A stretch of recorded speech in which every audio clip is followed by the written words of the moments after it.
Summer వచ్చేసిందంటే ఇంక అందరూ పచ్చళ్ళు పెట్టేసుకుంటారు కదండి. మేము కూడా మామిడికాయతో పచ్చడి చేసేసుకున్నాము.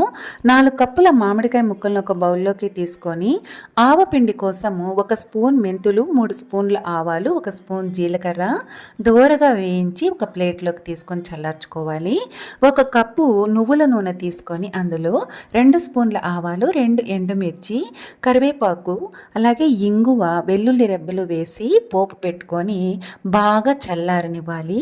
నెక్స్ట్ ఆవపిండిని రెడీ చేసేసుకొని దాన్ని మామిడికాయ ముక్కల్లోకి కలిపేసుకొని 3/4 కప్పు సాల్ట్, 1 కప్పు కారం ఇవన్నీ వేసి బాగా కలుపుకొనేసి ఇంకా నెక్స్ట్ అందులోకి చల్లార్చుకున్న పోపును కూడా వేసి కలిపేసుకోవాలి.